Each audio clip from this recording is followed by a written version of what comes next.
Hello students, good evening, very good evening to all of you. Welcome back, Blooming Minds Coaching Institute, Advanced Learning Institute by Neeraj sir. Okay my dear friends, जैसे आप लोगों के साथ पहले मैंने discuss किया था इलेक्ट्रिक करंट का रीज़न, फ्लो का क्यों करता है इलेक्ट्रिक करंट, समझ में आया होगा आई होप आपको कि करंट फ्लो करने के लिए जो सबसे मेन प्रॉब्लम या मेन पॉइंट है दैट इज़ पोटेंशियल डिफरेंस. ठीक है, without potential difference the current can not be flow. चलिए यहाँ तक आप लोगों को मैंने समझाया था कि कैसे पानी का स्लोप, पानी के फ्लो के लिए स्लोप ज़रूरी है. Like the flow of current there is a potential difference is required. Clear. अच्छा, अब हमें ये तो पता लग गया भाई करंट फ्लो करेगा पोटेंशियल डिफरेंस की वजह से. चलिए छोटा सा आपको एक मैं क्या समझाने की कोशिश कर रहा हूँ उसके बारे में एक हिंट देता हूँ. फॉर एग्जाम्पल ये है आपके पास एक वायर, एक कंडक्टिंग वायर है, कंडक्टर है, इसमें करंट फ्लो करेगा. That is a conductor. Conductor क्या होता है? इन विच करंट फ्लो. ठीक है, ये एक कंडक्टर है. अच्छा, अब यहाँ से यहाँ तक मुझे करंट फ्लो कराना है. वो तो मुझे पता है अगर इसमें पोटेंशियल डिफरेंस होगा तो करंट फ्लो करेगा, लेकिन कंटिन्यूस फ्लो ऑफ करंट मुझे चाहिए. यहाँ से यहाँ तक फ्लो का जो करंट का फ्लो है वो कंटिन्यूस होना चाहिए फ्रॉम 1 to 2. पोटेंशियल डिफरेंस कैसे फ्लो होगा करंट का कंटिन्यूस फ्लो, आज उसी की बात करने वाले हैं. देखिए, अगर आपको how to get a continuous flow of electric current, कैसे आपको एक कंटिन्यूस फ्लो मिलेगा, इसके लिए हम क्या करते हैं ये आप सभी ने देखा होगा, छोटा सा एक सर्किट बना रखा है. ये है सेल, और सेल कितना होता है हमारा 1.5 वोल्ट. तो 1.5 वोल्ट आप समझ में आ रहा होगा, मैंने पहले ही बताया था पोटेंशियल डिफरेंस की यूनिट होती है वोल्ट. ठीक है, joule per unit, W upon Q याद होगा, V is equal to W upon Q याद रखा होगा आप लोगों ने. Potential difference work done per unit charge मैंने कैपिटल क्यू से दिखाया था, स्मॉल क्यू से, बहुत आसान, इससे कोई फर्क नहीं पड़ता, नोटेशंस है. तो अपने को पता है जूल पर यूनिट कूलम, और इसी यूनिट को बोलते हैं वोल्ट जो है पोटेंशियल डिफरेंस की यूनिट.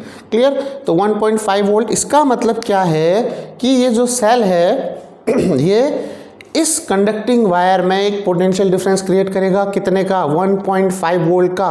और ये इसका पॉजिटिव टर्मिनल है, ये इस सेल का होता है नेगेटिव टर्मिनल. यहाँ पर ये पिन सी लगी रहती है पॉजिटिव, पीछे वाली एक प्लेट होती है नेगेटिव. तो देखिए हमने कंडक्टिंग वायर इस पर कनेक्ट कर दिया, पॉजिटिव टर्मिनल, नेगेटिव टर्मिनल, और ये सेल 1.5 वोल्ट का. तो इस पर एक हमने कंडक्टिंग कॉपर की वायर, CU मीन्स कॉपर की वायर हमने इस पर कनेक्ट करी, उस पर एक इलेक्ट्रिक बल्ब लगा दिया. तो जैसे ही इसको हम कनेक्ट करेंगे, अभी इसमें कोई स्विच वगैरह नहीं है, तो हमारा बल्ब ग्लो कर जाएगा. और कब तक करेगा? जब तक, क्योंकि इसके अंदर क्या भरा रहता है, इस सेल के अंदर रहता है केमिकल, और ये सेल क्या करेगा? केमिकल एनर्जी को इलेक्ट्रिकल एनर्जी में कन्वर्ट करेगा till the chemicals are completely dissolve. यह कह सकते हैं जो केमिकल जब तक अपनी एनर्जी लॉस ना कर दे, लूज ना कर दे, तब तक ये कंटिन्यूसली इस पोटेंशियल डिफरेंस को मेंटेन करेगा. और फिर एक टाइम ऐसा आएगा सेल खत्म हो जाएगा और ये डिफरेंस क्रिएट करना बंद कर देगा, करंट फ्लो करना बंद हो जाएगा. तो यहाँ से आपको थोड़ा सा आइडिया आया होगा कि एक्चुअल में किसी भी करंट कैरिंग कंडक्टर में करंट फ्लो करता क्यों है. कंटिन्यूस फ्लो अगर हमें चाहिए तो हम एक पोटेंशियल डिफरेंस क्रिएट करते हैं. ठीक है, इसी को आगे देखेंगे. चलिए, तो यह चीज़ आपको समझ आ गई. अब मैं आपको बताता हूँ direction of electric current. Clear.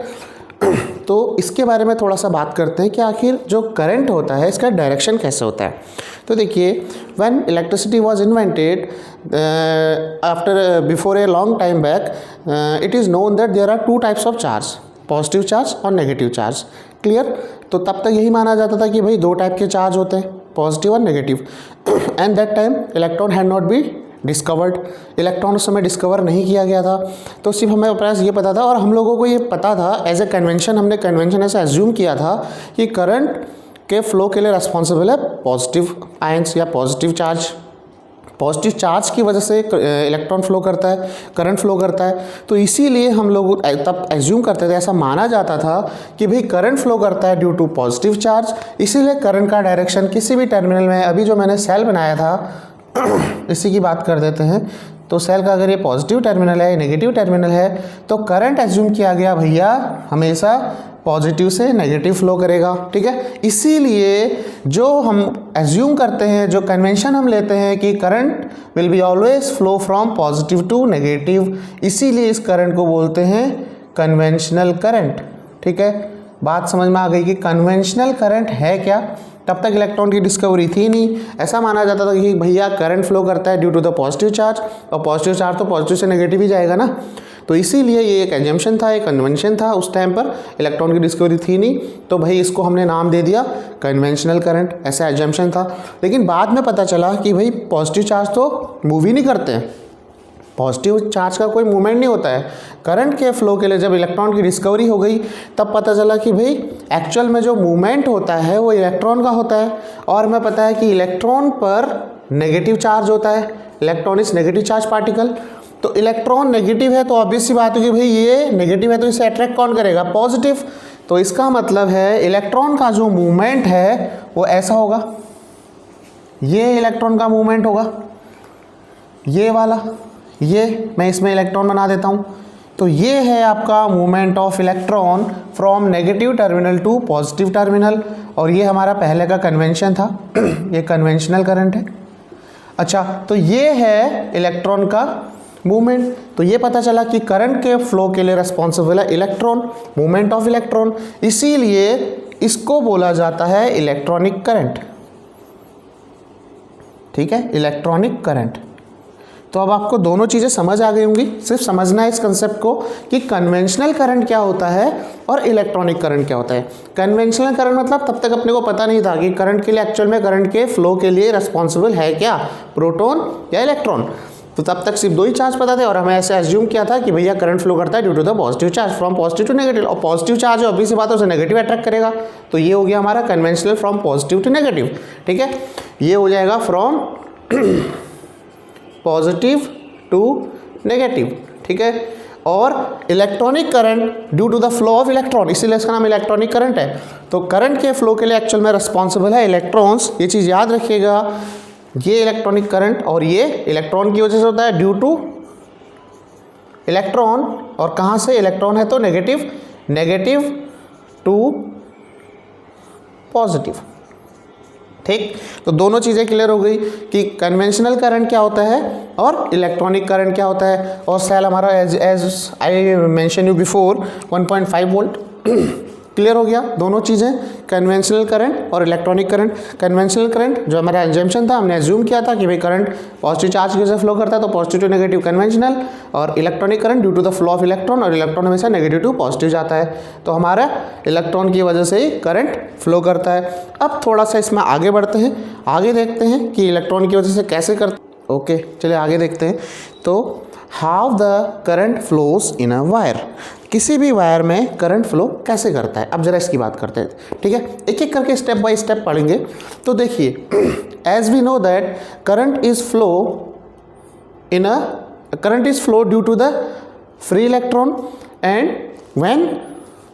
when a battery or a source is connected is applied across the ends of the conducting wire। Clear.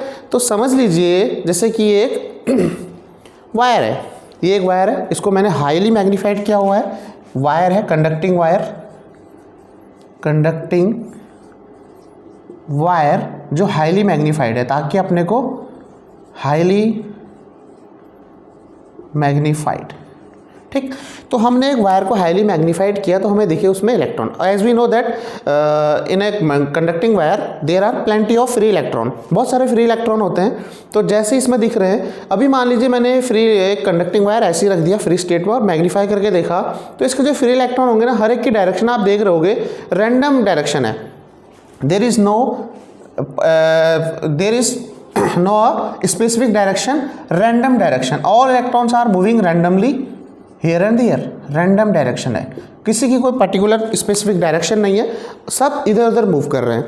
ठीक, अभी इनका मूवमेंट फ्री है ऐसी रैंडम, लेकिन जैसे ही हमने इसको एक सेल के साथ कनेक्ट किया, ये सेल का सिग्नल और सिंबल होता है, सेल के साथ कनेक्ट किया तो देखिए सेल में कनेक्ट करना, ये बड़ा वाला होता है पॉजिटिव टर्मिनल, ये होता है नेगेटिव टर्मिनल। तो हमने सेल का टर्मिनल पॉजिटिव वाला इधर इसके अक्रॉस द एंड कनेक्ट कर दिया, वायर के एक इधर एक इधर।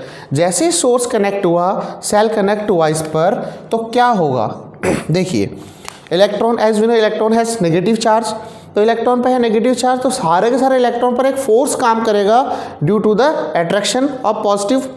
तो पॉजिटिव चार्ज क्या करेगा, सारे के सारे इलेक्ट्रॉन को अपनी ओर खींचेगा। सिमिलरली ये नेगेटिव चार्ज क्या करेगा, सारे के सारे इलेक्ट्रॉन को पुश करेगा।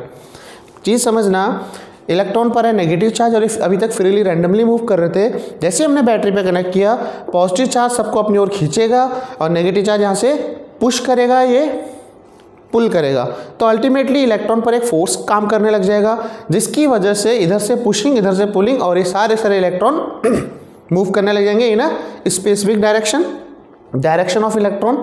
तो सारे के सारे इलेक्ट्रॉन का डायरेक्शन हो जाएगा इधर, आपको दिख रहा होगा एरो बना रखा है। तो सारे के सारे इलेक्ट्रॉन एक स्पेसिफिक डायरेक्शन में मूव करने लग जाएंगे और इसी को बोलते हैं हम डायरेक्शन ऑफ इलेक्ट्रॉन की वजह से जो करंट फ्लो करेगा, बताया था अभी, इलेक्ट्रॉनिक करंट। इलेक्ट्रॉनिक करंट ये हो गया। अच्छा, लेकिन as we know electron is responsible for the flow of electric current, but we have to know and we are before we also study that direction of electric current always from positive to negative।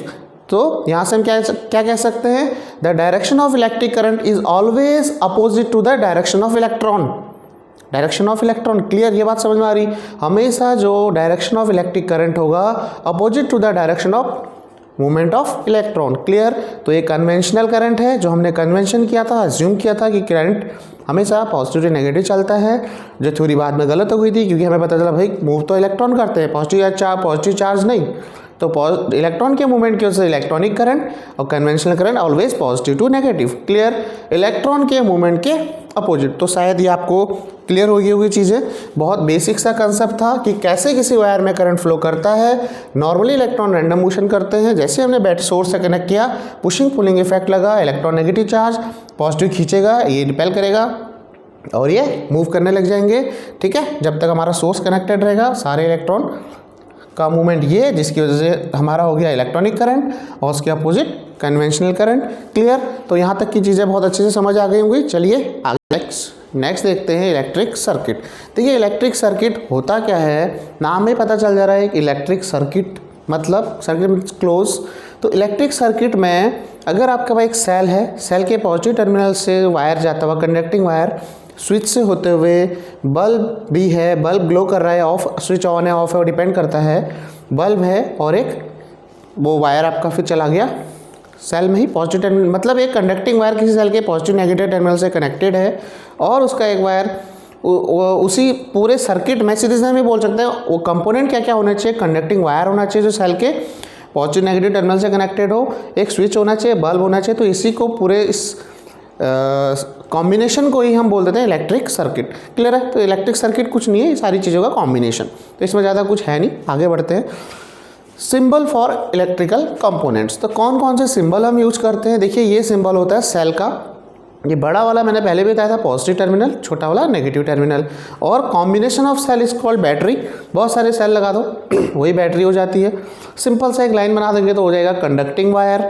ये है एक line ऐसे, यहाँ पर हमने join दिखा दिया ये, तो ये बताता है कि आपने दो वायर को जॉइन किया गया, वायर जॉइन। और इस तरीके होगा, एक लाइन ऐसे फिर ऐसे, इस तरीके का सर्कुलर हल्का सा एक कट होगा, आर्क होगा। तो wires crossing without contact, wire एक दूसरे को बिना कांटेक्ट ऐसे करके जा रहा है, समझ लीजिए दो वायर बिना कांटेक्ट के मतलब उसको बोलेंगे इस सिंबल का यूज। ये होता है रेसिस्टर, रेसिस्टर प्रतिरोध, रेसिस्टेंस जिसे हम बोलते हैं, रेसिस्टर का सिंबल होता है ये। और इसी में ऊपर से एक दूसरा वायर आप ले आए, ये क्या करता है, इसमें इसका नाम होता है वेरिएबल रेसिस्टर, जिसे हम रियोस्टेट बोलते हैं। तो ये पूछा जाता है what is rheostat, variable resistor is known as rheostat. इसका देखिए इसका रेसिस्टेंस फिक्स होगा, ये फिक्स रेसिस्टेंस अगर 5 ओम 4 ओम जितना भी ओम का होगा फिक्स है। लेकिन इस वाले में मुझे मान लीजिए 3 ओम चाहिए, 4 ओम चाहिए, 5 ओम चाहिए, तो इसको मैं आगे पीछे स्लाइड करके इस एरो को जहाँ रखूँगा उतना रेसिस्टेंस मुझे मिल जाएगा। इसीलिए इसका नाम वेरिएबल, वेरिएबल मतलब जो वेरी कर सकता है, इसी का नाम है रियोस्टेट। तो ये नाम जरूर याद रखना है, रियोस्टेट। कभी इसका सिंबल ऐसा दिखाते हैं, कभी ऐसा दिखाते हैं। ठीक, ये होता है अमीटर। ए से दिखा देते हैं, इधर प्लस इधर माइनस। वी से दिखा दोगे तो वोल्ट मीटर, और जी से दिखा दोगे तो गैलोनोमीटर। ये होता है हमारा करंट मेजरिंग डिवाइस, और ये वोल्टेज पोटेंशियल डिफरेंस, और ये भी करंट मेजरिंग डिवाइस है। स्मॉल अमाउंट ऑफ करंट के लिए गैलोनोमीटर यूज करते हैं। इसमें भी एक जगह प्लस होगा, बैटरी के जिस टर्मिनल से लगाओगे वो प्लस हो जाएगा, उधर नेगेटिव। और एक चीज़ स्विच की बात करते हैं। स्विच का सिंबल कुछ ऐसा होता है आपका, ये है ओपन स्विच। अभी स्विच ऑन है, या ऐसा दिखा दो ओपन स्विच, ठीक है, या कभी कभी ऐसा भी आपको दिखा देगा, ये हो गया ओपन स्विच। क्लोज स्विच ऐसा, ये इस पर कनेक्ट हो जाएगा, तो ये हो गया क्लोज स्विच। या इसको कभी कभी ऐसा भी दिखा देगा, बीच में एक डॉट रख दोगे। ओपन कनेक्ट नहीं है, स्विच अभी ओपन है, ठीक है, जिसे हम बोलते हैं स्विच ऑफ। ओपन का मतलब है अभी स्विच ऑफ है, ठीक है। और क्लोज स्विच मतलब सर्किट क्लोज हो गया। यहाँ पर सर्किट क्लोज हो गया मतलब ये ग्लो कर गया, तो ये इससे दिखाते हैं। ओपन और क्लोज स्विच का थोड़ा सा यहाँ पे कंसेप्ट अलग होता है। ओपन मतलब स्विच ऑन है, अभी ये ग्लो नहीं करेगा। क्लोज सर्किट क्लोज स्विच से समझना, इस सर्किट आपने क्लोज कर दिया मतलब बंद कर दिया, अभी ओपन है तो स्विच ऑन है, मतलब ये नहीं चलेगा। सर्किट क्लोज कर दोगे, स्विच यहाँ मिला दोगे, कनेक्ट करा दोगे तो क्लोज स्विच हो जाएगा और ये ग्लो कर जाएगा, ठीक है। तो ये सारी चीज़ें हो गई। चलिए यहाँ तक की चीज़ें सारी क्लियर हो गई होंगी, इनको अच्छे से समझ लीजिएगा, फिर आगे बढ़ते हैं। ओके, चलिए आगे देखिए सर्किट डायग्राम क्या होता है। देखिए सर्किट डायग्राम क्या होता है। A circuit diagram represented how electrical component are represented by the electrical symbol. मतलब किसने कौन कौन से सिंबल के थ्रू आपने एक सर्किट डायग्राम रिप्रेजेंट किया और उस सिंबल के थ्रू आपने देख लिया कि इसमें क्या क्या कनेक्ट हुए हैं। देखिए सबसे पहले स्ट्रेट वायर अभी मैंने बनाया था, ये कंडक्टिंग वायर को दिखाएगा। एक अमीटर कनेक्ट है और ammeter as we know that ammeter will be always connected in series. उसके बाद हम आगे आए वायर से, देखिए ये आपका इस वायर के साथ जुड़ गया पैरेलल, और हमें पता था ये वोल्ट मीटर है, volt meter will be always connected in parallel. ये हमारा रेसिस्टेंस है, फिक्स रेसिस्टेंस। फिर वायर आगे आया, दिस इज स्विच, ओपन या क्लोज, ये आपका है क्लोज स्विच। उसके बाद आ गई battery, combination of cell is called battery. ये बैटरी का पॉजिटिव टर्मिनल, ये नेगेटिव, इसलिए करंट हमेशा पॉजिटिव टू नेगेटिव फ्लो करा, ठीक है। तो ये हो गया सर्किट डायग्राम जिसमें हमने सिंबल के थ्रू सारे के सारे इलेक्ट्रिकल कंपोनेंट को रिप्रेजेंट कर दिया। अब दैट्स इट सर्किट डायग्राम के बारे में। अब आ जाता है वेरी वेरी इंपॉर्टेंट टॉपिक आपका, जिसे हम देखने वाले हैं ओम्स लॉ। चलिए देखते हैं, चलिए ओम्स लॉ को देखते हैं। देखिए ओम ने क्या बताया था, ओम ने एक लॉ दिया जिससे हम बता सकते हैं, एक रिलेशन दिया कह सकते हैं वी आई और आर में, ठीक है। जहाँ पर वी क्या होता है, आई क्या होता है, आर क्या होता है, इनकी बात करते हैं। वी होता है हमारा पोटेंशियल डिफरेंस, आपको पहले से पता है पोटेंशियल डिफरेंस, ठीक है, जो रेस्पॉन्सिबल है करंट के फ्लो के लिए। आई होता है हमारा इलेक्ट्रिक करंट, और आर एक नया टर्म यहाँ से मिला हमें जो होता है रेसिस्टेंस। इसकी डेफिनेशन भी मैं अभी आपको बताने वाला हूँ, ठीक है। तो ओम ने क्या दिया, ओम ने एक लॉ दिया, एट कांस्टेंट टेम्परेचर, ये वर्ड जरूर याद रखना क्योंकि जो आपका ये रेसिस्टेंट है ये टेम्परेचर के साथ वेरी करेगा, ठीक है। At constant temperature the current flowing through a conductor is directly proportional to the potential difference across its ends. Difference definition समझ में आया। एट कांस्टेंट टेम्परेचर, देखिए इस डेफिनेशन को मैं लिख देता हूँ, very very important definition. Eight constant temperature, ये बहुत इंपॉर्टेंट है, पहले तो ये चीज़ याद रखिएगा। Without this term the definition is not completed. Clear? At constant temperature the current flowing through a conductor, the current means I flowing through a conductor is directly proportional to potential difference across its ends. Clear है? At constant temperature the current flowing through a conductor is directly proportional to the potential difference across its ends. आपने को पता है current के flow के लिए responsible ही potential difference है। मैं बार बार स्टार्टिंग से ये चीज़ आपको बताते जा रहा हूँ कि without potential difference the current can not be flow. तो यहाँ से भी क्लियर हो रहा है ओम्स लॉ से भी कि अगर पोटेंशियल डिफरेंस में चेंज आएगा, पोटेंशियल डिफरेंस बढ़ेगा, करंट का फ्लो बढ़ेगा, पोटेंशियल डिफरेंस कम होगा, करंट कम होगा। क्लियर है? Current is totally depended upon potential difference. तो ओम्स लॉ से भी वही चीज़ क्लियर हो रही है। अच्छा, तो we can also write it we directly proportional to I, clear, इसको ऐसा भी लिख सकते हैं। अच्छा, यहाँ से हम आगे बढ़ेंगे, v इस प्रोपोर्शनल कांस्टेंट को हटाएंगे, इज इक्वल टू आएगा तो यहाँ पर एक कांस्टेंट आता है आर आई, या v is equal to I R भी आप बोल सकते हैं। तो यही आपको मिल गया है ओम से एक relation, v is equal to I R, where v is equal to potential difference, I is equal to electric current, R is equal to resistance. ठीक है, ये होता क्या अभी बताते हैं। तो ये है ओम्स लॉ जो आपको याद रखना है। और जो R है ये डिपेंड करता है आपके नेचर पर, मतलब किस मटेरियल का बना है, इसकी लेंथ पर, और इसका क्रॉस सेक्शन कैसा है, वो सब आपको डिटेल में बताऊँगा अभी। तो यहाँ से ये चीज़ रिलेशन निकल के आया। और अगर मैं थोड़ा सा अगर यहाँ से मैथमेटिकली इस R की डेफिनेशन निकालना चाहूँ तो मैं ऐसा बोल सकता हूँ, R is equal to V upon I, बोल सकते हैं R is equal to V upon I. तो यहाँ से आप क्या बोल सकते हैं, जो रेसिस्टेंस है, रेसिस्टेंस है क्या, देखिए डेफिनेशन खुद बनाना सीखते हैं। यहाँ से रेसिस्टेंस क्या है, रेशियो ऑफ रेसिस्टेंस, जो कांस्टेंट निकला ये है क्या, ratio of potential difference applied across the ends of the conductor and current flowing through the conductor. Clear है, रेसिस्टेंस है क्या, ratio of potential difference applied across the end of a conductor and current flowing through it, इन दोनों का ratio है R।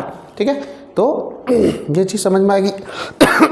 आगे देखते हैं। और V की यूनिट का खास ध्यान रखिए फिजिक्स में, V की यूनिट होती है वोल्ट, I की होती है एम्पियर।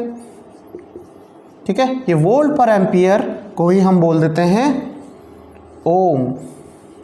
ओम कुछ नहीं है, साइंटिस्ट का नाम है, एक्चुअल में यूनिट क्या है रेसिस्टेंस की, V अपॉन आई, वोल्ट अपॉन एम्पियर। वोल्ट पर एम्पियर इज कॉल्ड रेसिस्टेंस। यहाँ से आप रेसिस्टेंस की यूनिट भी बता सकते हो, डेफिनेशन भी बना सकते हो। The current flowing, when current flowing through a conductor is 1 ampere and the potential difference between the two ends of the conductor is 1 volt, then the resistance of the wire is 1 ohm.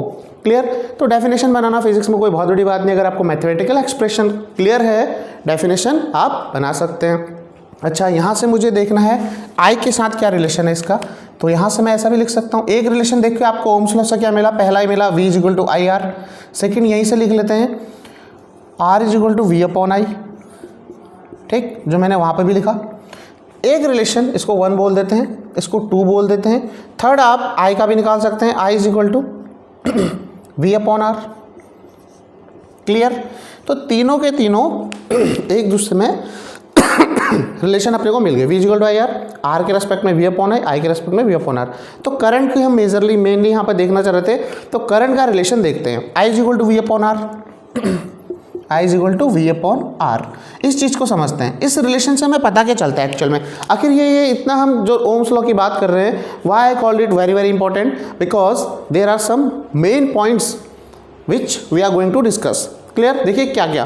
पहला, आपको पता चला, जो starting में ही पता है कि current flowing through a conductor है constant temperature is directly proportional to potential difference. तो यहाँ से भी दिख रहा है I V के डायरेक्टली प्रोपोर्शनल है। अगर दोनों चीज़ें ऊपर आती हैं तो डायरेक्टली, ऊपर नीचे जाती है तो इन्वर्सली।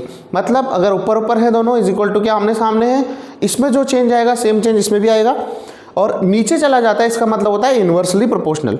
ठीक है, मतलब अगर ये बढ़ेगा ये कम होगा, ये कम होगा ये बढ़ेगा, इन्वर्स चेंज आता है। तो यहाँ से मुझे पता चला किसी भी करंट कैरिंग कंडक्टर में अगर पोटेंशियल डिफरेंस बढ़ेगा तो करंट बढ़ेगा। तो पहला point current directly proportional to potential difference, V से लिख देता हूँ। सेकेंड पॉइंट करंट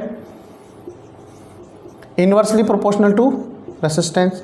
ये दोनों पॉइंट बहुत इंपॉर्टेंट है। इस पर छोटा सा क्वेश्चन बन जाता है। थोड़ा आगे जाओगे इन पे बेस्ड न्यूमेरिकल भी बनते हैं। देखिए कैसे, अगर मैं बोलूँ if the potential difference across the end of a current carrying conductor is doubled, then what is the current flowing through it when resistance is same.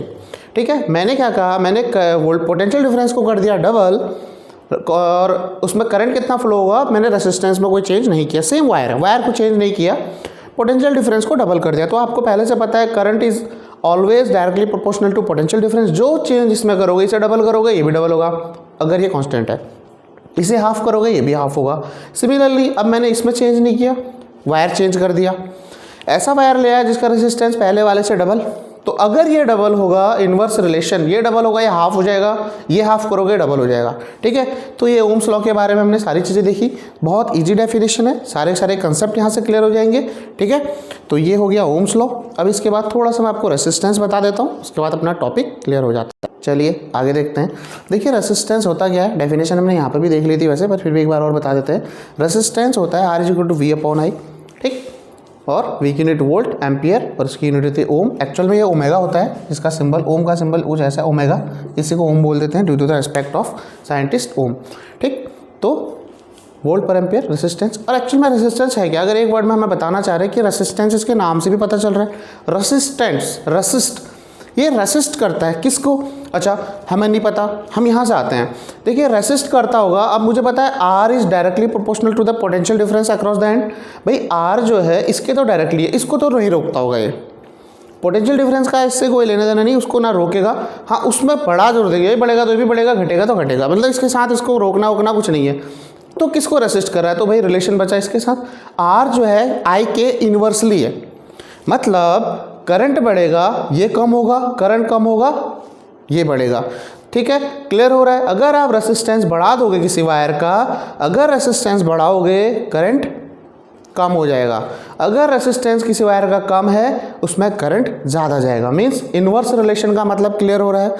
इसमें ज़्यादा चेंज आएगा ये कम होगा, इसमें कम आएगा ये ज़्यादा होगा। तो यहाँ से बोल सकते हैं रेसिस्टेंस है क्या, which oppose the flow of electric current in a current conducting wire, ठीक है।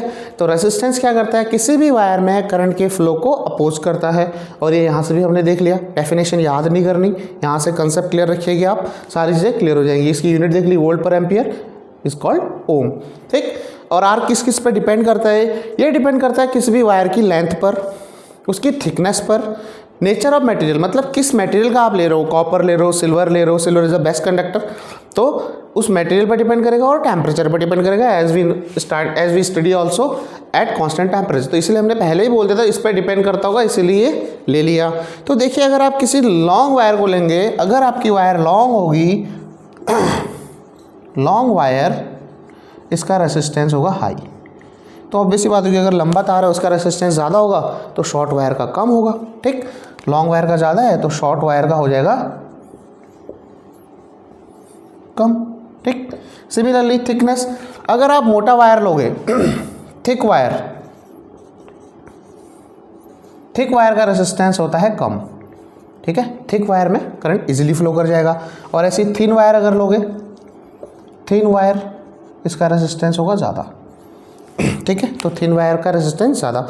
नेचर ऑफ द मटेरियल, ये तो आपको पता ही है, जिस मटेरियल का वायर लोगे तो वो डिपेंड करता है भाई, इसका रेजिस्टेंस ज़्यादा, हमने बोल दिया सिल्वर में बेस्ट कंडक्टर, मतलब रेजिस्टेंस कम होता होगा, कॉपर, एल्यूमिनियम, डिफरेंट मटेरियल के साथ रेजिस्टेंस चेंज होगा। और लास्ट टेम्परेचर के साथ, अगर आप किसी कंडक्टर का टेम्परेचर बढ़ाओगे, किसी कंडक्टर के बारे में बोल रहा हूँ मैं, कंडक्टर का टेम्परेचर बढ़ाओगे तो रेसिस्टेंस भी बढ़ जाता है, मतलब डायरेक्टली प्रोपोर्शनल है टेम्परेचर के कोई भी कंडक्टर का करंट, ठीक है। तो आज के लिए इतनी सारी चीज़ें हमने की, इन सारी चीज़ों को अच्छे से समझ लीजिए, एक एक चीज़, किसी चीज़ में कोई डाउट नहीं रहना चाहिए, कोई कन्फ्यूजन नहीं रहना चाहिए, ये सारी चीज़ें अच्छे से समझ लीजिए। उसके बाद एक टॉपिक में रखूँगा, अभी तक जो भी पढ़ा है इससे कुछ बेसिक न्यूमेरिकल्स, एक न्यूमेरिकल का सेक्शन रखेंगे। तो यहाँ तक की चीज़ों को बहुत अच्छे से क्लियर रखिए, कोई डाउट्स वगैरह होते हैं आप कमेंट सेक्शन में भी पूछ सकते हैं, ठीक है, ओके। तो नेक्स्ट क्लास में न्यूमेरिकल सेक्शन होगा, तो इन चीज़ों को अच्छे से क्लियर रखिए और उस सेक्शन को देखिए और ट्राई कीजिए कि एक एक चीज़ एक बार समझना है, फिर वीडियो देखनी है, तो आपको सारी चीज़ें बहुत अच्छे वे में समझ में आएंगी, कोई डाउट्स नहीं रहेंगे। इतना स्लो पढ़ाने का मेरा जो ऑब्जेक्टिव है यही है कि एक एक चीज़ आपको बहुत डिटेल में आए, बड़ी वीडियो नहीं बना रहा हूँ इसीलिए मैं। तो नेक्स्ट वीडियो में मिलते हैं, एक न्यूमेरिकल सेक्शन रखेंगे, फिर आगे बढ़ेंगे, ओके, थैंक यू।